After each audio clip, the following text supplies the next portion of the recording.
Welcome everyone, and thank you for being here today. I'm excited to introduce our presentation on controlling the activated sludge process in wastewater treatment. The focus of today's talk is on a key operational parameter, the mixed liquor suspended solids, or MLSS concentration. We'll explore why maintaining the right MLSS level is so crucial, as it directly relates to the biomass of microorganisms that break down pollutants. Over the next few slides, we'll look at how controlling MLSS helps keep the process efficient and effective.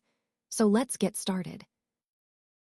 When we talk about process control in wastewater treatment, a key point to understand is the distinction between total solids and the solids that are actively consuming pollutants. This difference is really crucial because it directly impacts how we maintain optimal treatment performance. Now, let's focus on MLSS, which stands for mixed liquor suspended solids. Essentially, MLSS refers to the total concentration of suspended solids in the aeration tank or biological reactor. These solids include microorganisms, our biological workhorses, non-biodegradable inorganic matter, and any unconsumed organic pollutants. It's measured in milligrams per liter, or mg/L. And what it tells us is the total amount of suspended matter present in the basin at any given time.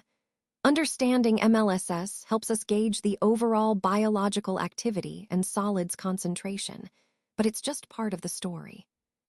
To get a clearer picture of the active biological population, we also look at MLVSS, mixed liquor volatile suspended solids, which focuses specifically on the organic or volatile portion of the solids. So, grasping the difference between MLSS and MLVSS is fundamental for effective process control because it guides us in adjusting operational parameters to maintain healthy microbial activity and ensure efficient treatment.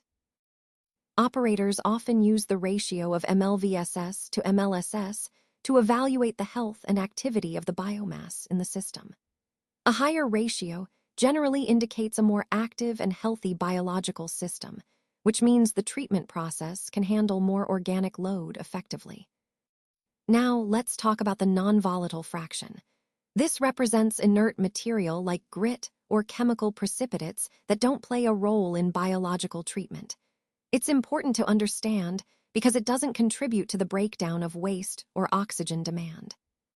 NVSS, or inert material, specifically measures the non-volatile suspended solids, which are inert substances that remain after the volatile portion has been burned off.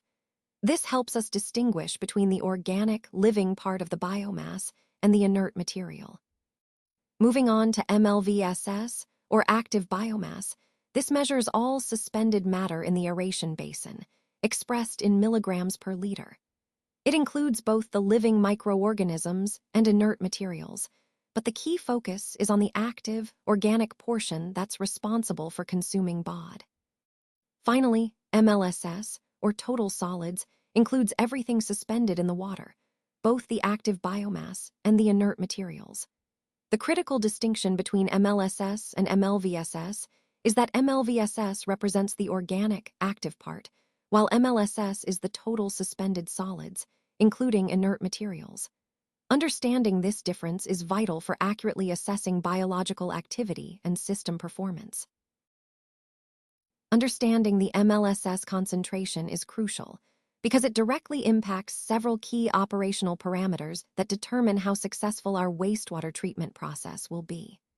When we control MLSS properly, we promote stable operations, ensure efficient removal of pollutants, and stay in compliance with discharge regulations. Let's look at how this ties into clarifier performance. The MLSS affects settling and final effluent quality, which are essential for meeting environmental standards. Now, to manage this effectively, we need to balance the incoming pollutant load with the active biomass in the system, and that's where the food-to-microorganism ratio, or FM, comes into play. It helps us control how much food the microbes have, ensuring they aren't over or underfed, which impacts their efficiency. Similarly, the sludge retention time, or SRT, controls how long microorganisms stay in the system. Longer SRTs can improve treatment of complex pollutants, but too long might cause issues like excess sludge. So, by maintaining proper MLSS levels, we ensure these parameters are optimized, leading to better overall clarifier performance and treatment outcomes. Let's talk about how MLSS concentration impacts the sludge retention time, or SRT. When the MLSS concentration is too high, it causes the SRT to increase as well. Now, a higher SRT can actually be beneficial because it promotes more stable treatment and better nitrification. However, there's a catch. A high SRT often leads to the buildup of old sludge that tends to settle poorly in the clarifier. This can reduce the overall efficiency of the biomass, making the process less effective. On the flip side, if the MLSS concentration is too low, the SRT will also drop. This can be problematic because it risks washing out essential microorganisms, especially those that grow slowly, like nitrifiers. These microbes are critical for stable treatment and for removing nitrogen from the system. So, maintaining the right MLSS level is key to keeping the SRT in an optimal range. Remember, MLSS is the main factor in calculating the SRT. It's essentially telling us how long, on average, the microorganisms stay in the system.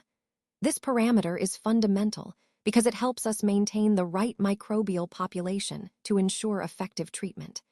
Balancing MLSS and SRT ultimately supports the biological stability of the entire process. A properly maintained FM ratio is essential because it ensures that the microorganisms in the system have enough food to thrive without being starved or overwhelmed. When this balance is right, we see optimal treatment performance and a stable operation overall. Now, in terms of operational impact, controlling the MLSS concentration through the waste-activated sludge rate gives us a direct way to manage the FM ratio. By adjusting this rate, we can influence both the quality of the final effluent and how well the sludge settles.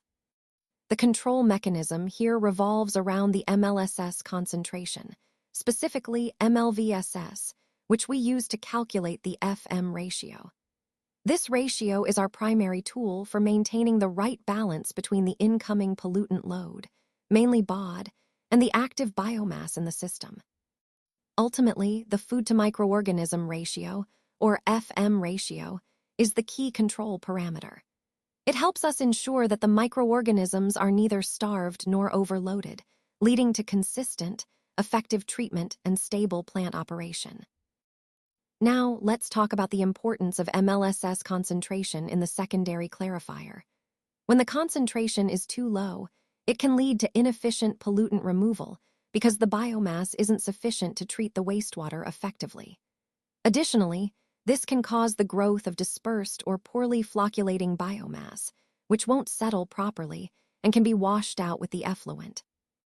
On the other hand, if the MLSS concentration is too high, it can overload the clarifier. This results in a high sludge blanket that can be difficult to manage, and it increases the risk of solids washing out into the treated water, which compromises the overall quality. Getting the balance right is crucial because the MLSS concentration directly affects the clarifier's performance.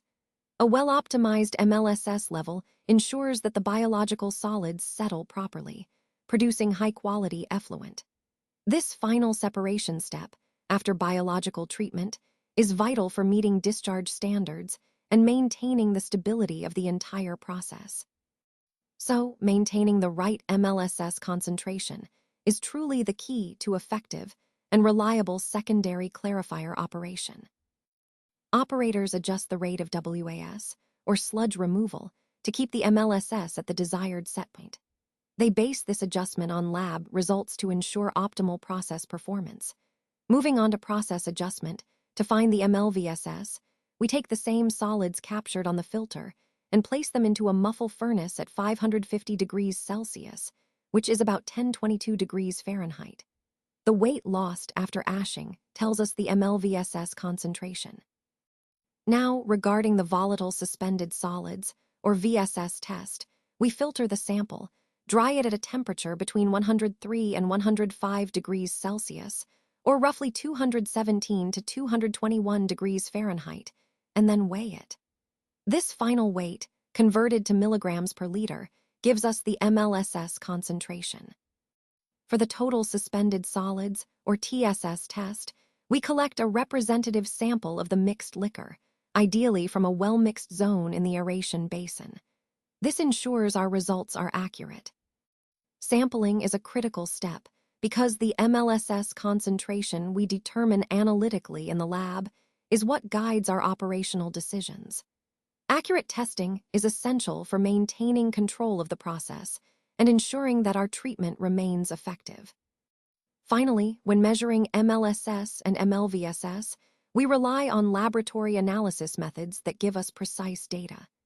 These measurements help us monitor and adjust the process, keeping everything running smoothly and efficiently. Now, let's take a closer look at what the weight loss actually represents in these tests. It reflects the volatile or organic fraction, in other words, the active microorganisms that are actively doing the treatment work. These microbes are essential because they break down organic matter, helping us assess the biological activity in the system. Moving on, we see the temperature of 550 degrees Celsius, which is about 1022 degrees Fahrenheit.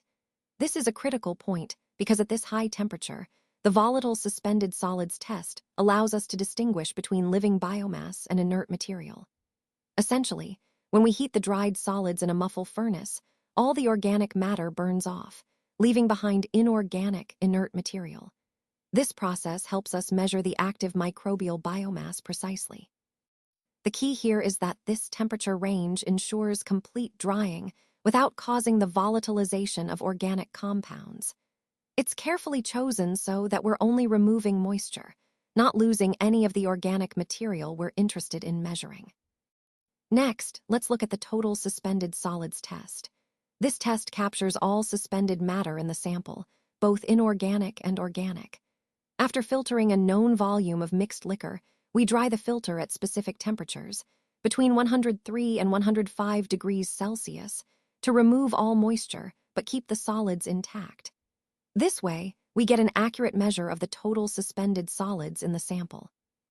By understanding these different measurements, the volatile suspended solids and total suspended solids, we get a comprehensive picture of the biological activity and the total solids present in our system. Both are crucial for evaluating the treatment process effectively. Effective MLSS management truly is the cornerstone of activated sludge treatment. It's all about balancing biology, chemistry, and engineering to protect our water resources. When we control MLSS properly, we can consistently produce high-quality effluent that meets all regulatory standards. That's what we're aiming for: excellence in treatment. To achieve this, controlling the WAS rates is crucial. By adjusting these rates, we maintain optimal MLSS levels and FM ratios, which are essential for a healthy, functioning system. Regular lab testing plays a vital role here. It provides the data we need to make informed operational decisions, keeping everything calibrated and in check. Monitoring continuously is key. By carefully managing the MLSS concentration and its volatile fraction, MLVSS, operators can preserve the fundamental balance of the activated sludge process. This balance is what ensures stable and efficient wastewater treatment. In the end, this careful control not only protects public health and preserves water quality, but also helps us stay compliant with regulations. Maintaining this balance is truly the key to successful wastewater treatment.